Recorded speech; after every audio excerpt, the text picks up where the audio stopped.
Bismillahirrahmanirrahim. Assalamualaikum warahmatullahi wabarakatuh. Baiklah teman-teman semua, jumpa lagi bersama saya Husairi Priyatna.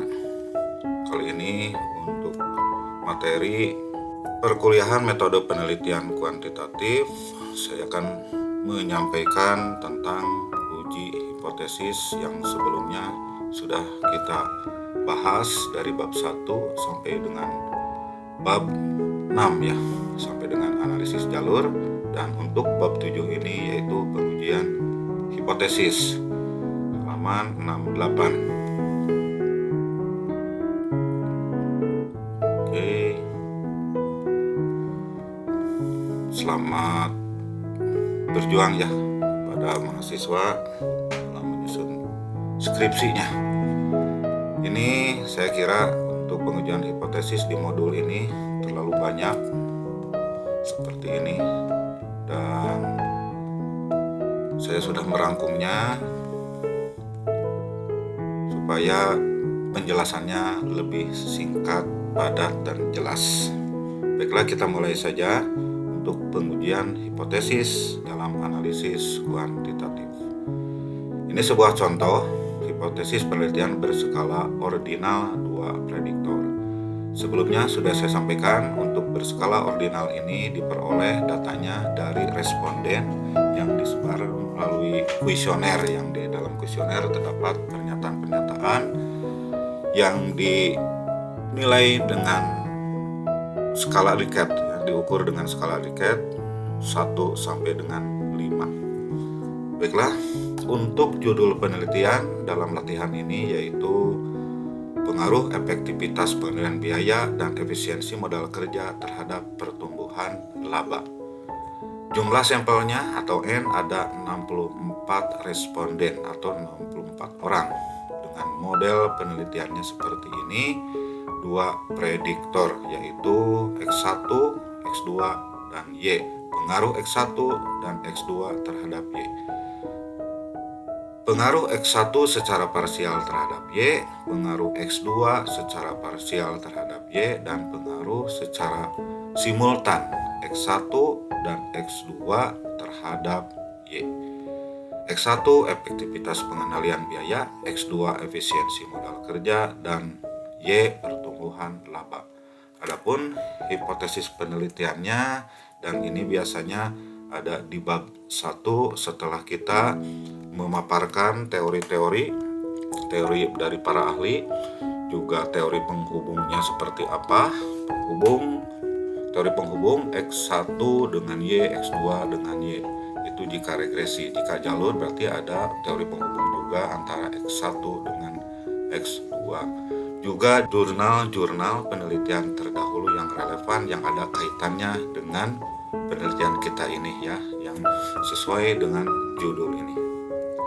Oke, ini hipotesis penelitiannya ada 3 karena ini hanya 2 prediktor ya, 2 variabel bebas dan 1 variabel terikat. Yang pertama ini untuk X1 terdapat pengaruh secara parsial efektivitas pengendalian biaya terhadap pertumbuhan laba. Ini untuk X2-nya. Terdapat pengaruh secara parsial efisiensi modal kerja terhadap pertumbuhan laba. Lalu terdapat pengaruh secara simultan efektivitas pengendalian biaya dan efisiensi modal kerja terhadap pertumbuhan laba. Ini ada 3 hipotesis. Namun jika 3 prediktor ya, 1 variabel terikat, misalnya 3 variabel bebas X1, X2, dan X3 terhadap Y, maka ini artinya nambah 1 ya, ini untuk X3 nanti di sini. Nah, itu jika dapat 3 variabel bebas yang berpengaruh atau mempengaruhi 1 variabel terikat, maka ini cukup 3 ya, 3 hipotesis saja dalam penelitian ini. Setelah hipotesis penelitian ditentukan peneliti, kemudian dilakukan uji tes statistik dengan tujuan untuk melihat signifikansi pengaruh secara individu atau parsial yang dilakukan dengan membandingkan T hitung dengan T tabel ya. Jadi bagaimana ini secara parsialnya, apakah berpengaruh signifikan atau tidak, ini juga sama. Secara parsialnya berpengaruh signifikan atau tidak, dan ini juga sama. Secara simultannya bersama-sama apakah berpengaruh signifikan atau tidak. Dan ini untuk hipotesis yang ketiga ini dilakukan perbandingan antara F hitung dengan F tabel gitu ya. Ini F statistiknya. Berikut hasil SPSS uji T parsial. Ini dari data-data yang sudah saya peroleh dari responden. Jadi tampilannya seperti ini, hasil koefisien regresi dan koefisien beta ada di sini untuk uji T ya. Kalau regresi yang ini, untuk beta yang ini, dan untuk pembahasan kali ini yaitu ada di sini ya. Ada di uji T. Dan ini untuk T hitungnya, dan ini untuk nilai signifikansinya. Adapun dari hasil SPSS ini, apakah sama tidak dengan penghitungan manualnya? Jadi perhitungan manual ini nanti hasilnya harus sama dengan ini ya. Kalau tidak sama berarti ada data yang keliru atau data yang salah, atau menginput ke SPSS-nya salah, atau cara menghitung secara manualnya pun itu keliru.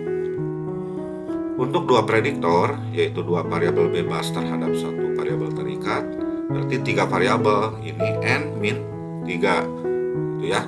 Tapi ada juga regresi linear sederhana. Kalau dalam video ini regresi linear berganda 3 variabel. Artinya di sini n min 3. Tapi kalau sederhana ini n min 2 variabel. Satu variabel bebas dan satu variabel terikat, dan ini cukup korelasinya bukan korelasi parsial RP, tapi cukup dengan R saja ya. Artinya R kecil ini, atau bukan RP ya, R ini adalah korelasi product moment atau koefisien korelasi version. Koefisien korelasi version product moment nanti. Dan ini untuk regresi linear sederhana cukup menggunakan rumus seperti ini. Kita kembalikan. Adapun bagaimana jika 4 prediktor atau 3 prediktor, misalnya 3 prediktor, 3 variabel bebas terhadap satu variabel terikat, berarti ada 4 prediktor, ada 4 variabel, maka di sini 4. Dan karena ini sama-sama regresi linear berganda, maka ini harus RP, korelasi parsial.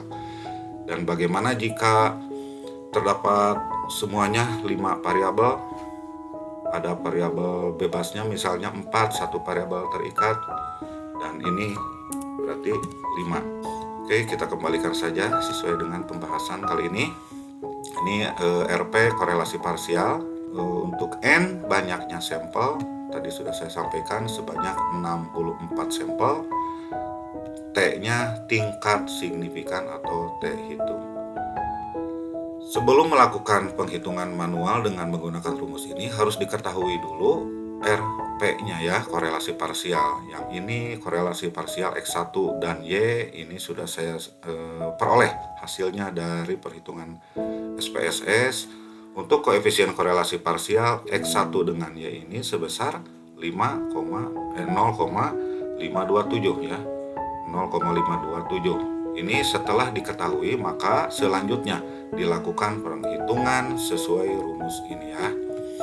Nah, ini 0,527 ini adalah korelasi parsial, 64-nya adalah jumlah sampel, min 3 variabel dalam penelitian ini. Setelah ini dilakukan penghitungan, ya, diturunkan ke bawah seperti ini, dan sudah ada hasil akarnya. Maka setelah dibagi, ini hasilnya untuk X1 ya. Untuk X1 sebesar 4,845, sama dengan ini ya, hasil SPSS. Artinya ini betul-betul perhitungan manual maupun SPSS hasilnya sama ya. Dan selanjutnya untuk X2. Untuk X2, koefisien korelasi parsialnya sudah diperoleh sebesar 0,497. Setelah diketahui nilai korelasinya, maka dilakukan penghitungan matematikanya seperti ini, sama langkah-langkahnya dengan X1, dan ini acuannya adalah rumus yang ini ya. Ini hasilnya sudah diperoleh sebesar 4,478. Kita lihat. Nah, ini 4,478 dari hasil output SPSS-nya. Oke, kita lanjutkan.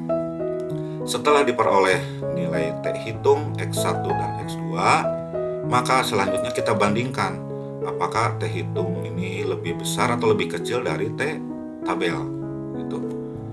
Ini sudah diketahui bahwa nilai T tabelnya sebesar 1,999. Nilai T tabel dengan DK sebesar 61, 64 dikurangi 3, dan DF-nya 5%, 0,050. Ini patokannya ya, DF-nya 0,050 dan jumlah sampelnya setelah dikurangi 3 sebanyak 61. Jadi ini hasilnya 1,999. Diambil 3 angka di belakang koma saja ya. Lalu kita lihat di sini. Untuk X1 dulu ya. Pada hasil output SPSS dan hitungan manual koefisien regresi, nilai T hitung untuk variabel X1 sebesar 4,845. Kita lihat, ini ya, 4,845. Pada T tabel dengan DK61, yaitu N-3, artinya 64 dikurangi 3. Dan taraf signifikan sebesar 0,05 atau 5% diperoleh sebesar 1,999. Dan ini tampaknya T hitung lebih besar dari T tabel. 4,845 lebih besar dari 1,999. Dan lihat nilai signya ya. Nilai signya ini berapa? Untuk X1. Nah, ini nilai signya sebesar 0,003. Nilai sig lebih kecil dari 0,05. 0,003 ini nilai signifikansi untuk X1 sebesar 0,003 lebih kecil dari 0,05. Artinya ini di bawah 5% ya. Ini di bawah 5%. Maka HO ditolak dan HA diterima. Dengan demikian X1 berpengaruh signifikan terhadap Y. Itu untuk X1. Lanjut. Bagaimana misalnya untuk X2? Nah, nanti ya kita kesini dulu ke gambar penerimaan penolakan HO. Untuk nilai T hitungnya sebesar 4,845 yang ini. Artinya yang ini ada di daerah penolakan HO. Ini angkanya positif, artinya ada di sini. Namun jika ini minus, maka ini ada di sini ya. Ada di sini, ada di sisi kiri. Tetap ini kemungkinannya bisa signifikan di sini juga. Ya, jadi tidak selalu positif saja yang signifikan. Negatif pun pengaruhnya bisa signifikan. Yang tidak signifikan pengaruhnya itu ada di daerah penerimaan HO, ada di sini. Yaitu di bawah T tabel nilainya, lebih rendah ya, lebih kecil. Nah, ini kebetulan untuk penghitungan di latihan ini T hitungnya lebih besar dari T tabel itu ya. Dan bagaimana ini jika negatif? Nah, jika negatif berarti ada di sini.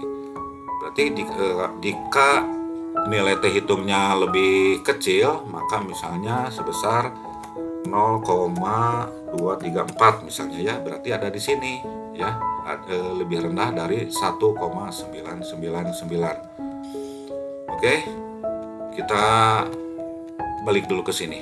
Saya jelaskan dulu. Ini bisa positif, bisa negatif ya untuk nilai T hitung ini. Dan jika ini negatif, regresi maupun betanya pun pasti akan negatif. Bagaimana jika positif? Interpretasinya ya, atau maknanya. Jika positif, jika X1 naik, maka Y naik. Demikian juga sebaliknya, jika X1 turun, maka Y turun. Berarti ada hubungan yang searah. Arah regresinya searah ya. Dan bagaimana bila negatif? Misalnya ini negatif ya, ini negatif. Nah, Jika X1 naik, maka Y turun. Demikian juga sebaliknya, jika X1 turun, maka Y naik. Ini sekedar contoh saja ya jika negatif. Dan bisa signifikan atau tidak signifikan. Lanjut, kita bahas selanjutnya untuk X2. X2 itu sebesar 4,478. 4,478. Lalu nilai sig-nya untuk X2 sebesar 0,012. Apakah ini sama signifikan atau tidak? Nah, kita baca dari sini ya.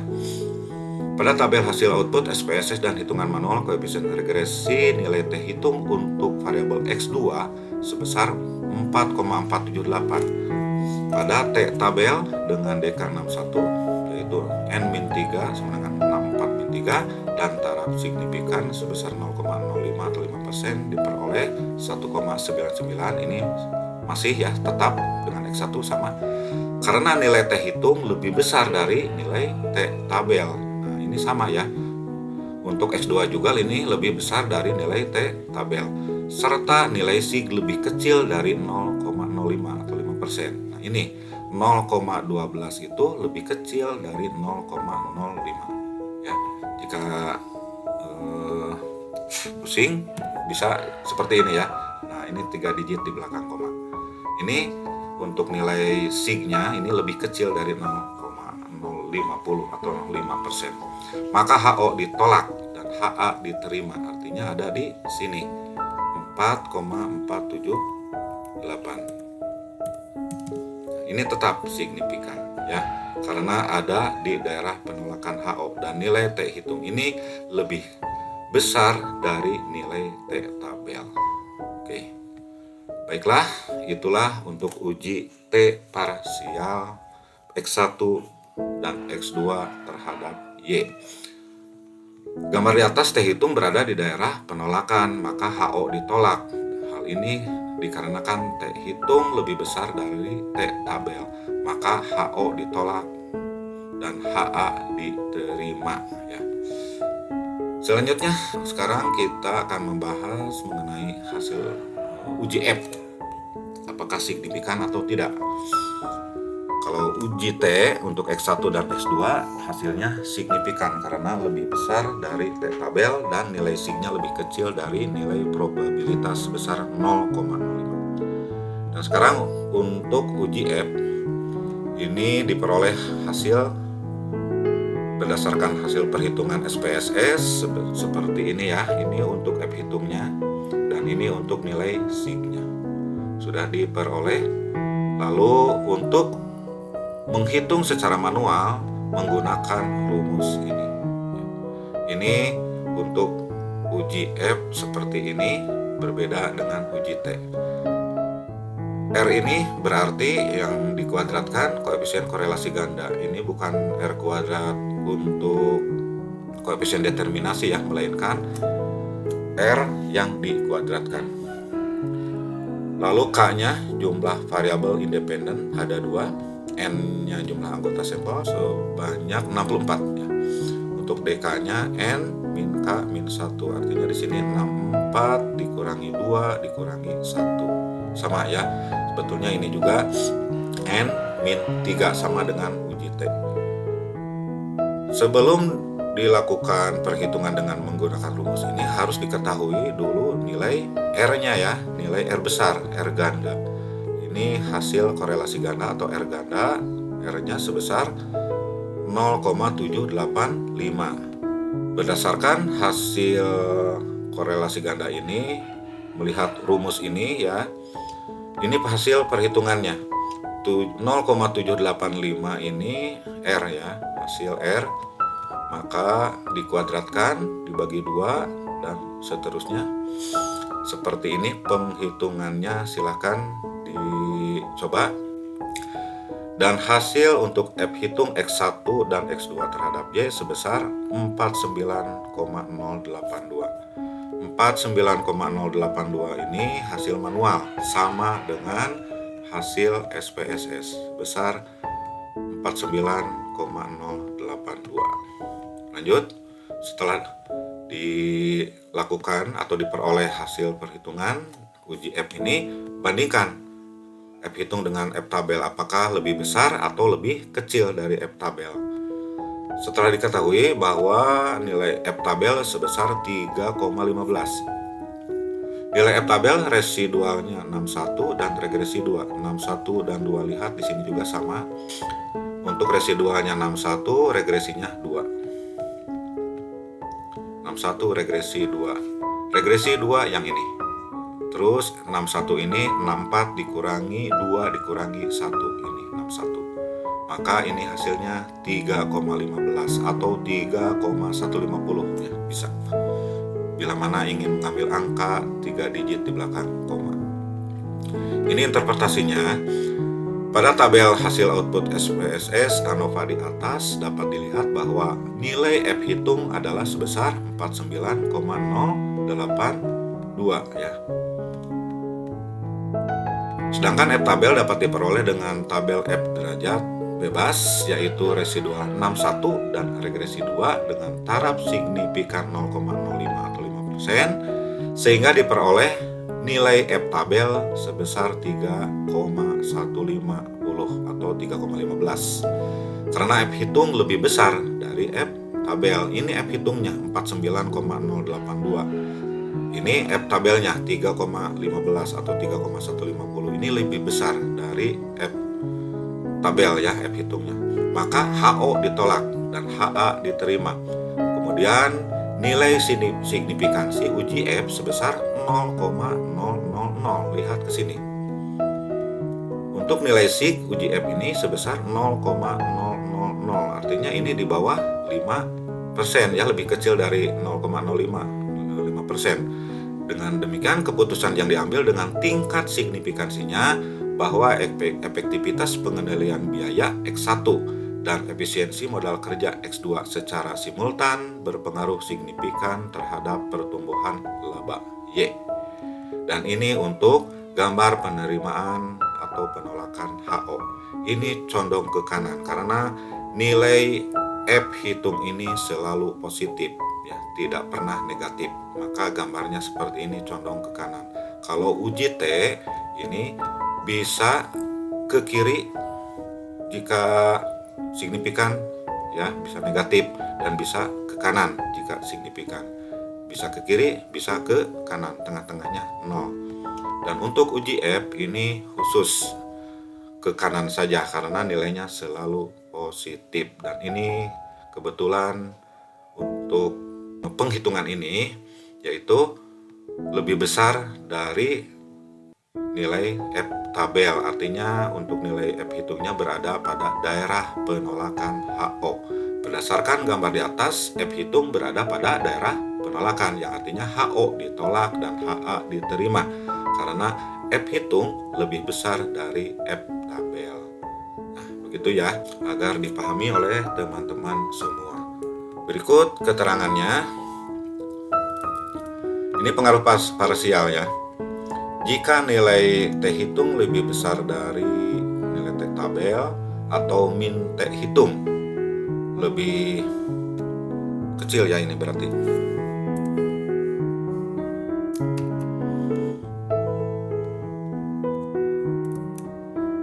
Ini sebaliknya, jika negatif itu sebaliknya ya.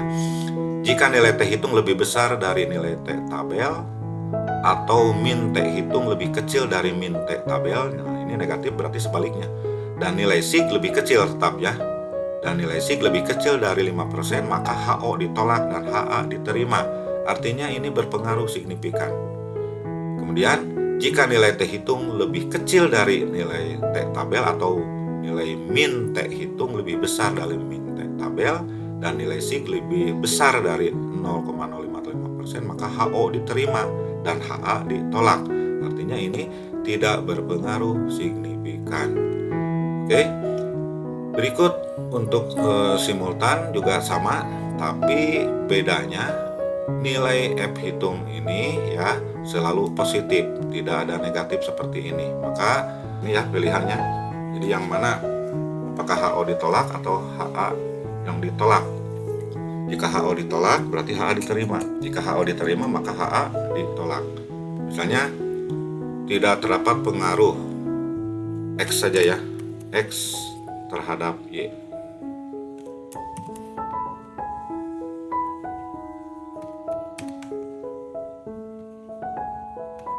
Nah, seperti ini. Jika HO jika HO diterima, ya ini artinya sama dengan 0. Tidak terdapat pengaruh, berarti HO ini diterima. Berarti tidak terdapat pengaruh, HA yang ditolak. Jika ada pengaruh, berarti HO yang ditolak. Ya, HO ditolak, HA yang diterima. Artinya ini regresinya lebih tidak sama dengan 0. Ya, tidak sama dengan 0, lebih besar, lebih menjauh dari 0 ya, lebih menjauh dari 0. Nah, ini lebih menjauh dari 0, tidak sama dengan 0. Dan untuk uji F-nya juga sama ya.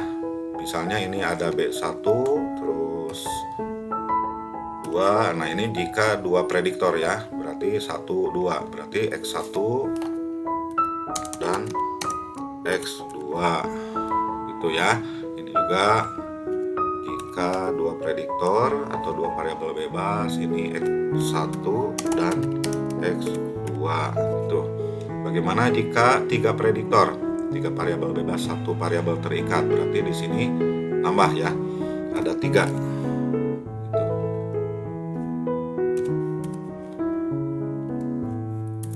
Ini juga berarti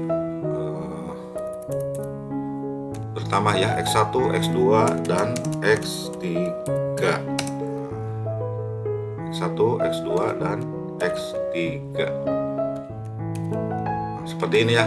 Ini untuk uji simultannya. Gitu ya. Itu saja mungkin yang bisa saya sampaikan.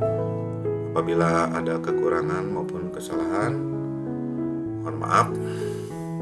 Dan apabila ada yang mau didiskusikan atau ditanyakan, teman-teman semua, khususnya mahasiswa saya, boleh disampaikan ya. Itu saja yang bisa saya sampaikan. Billahi taufiq wal hidayah. Wassalamualaikum warahmatullahi wabarakatuh.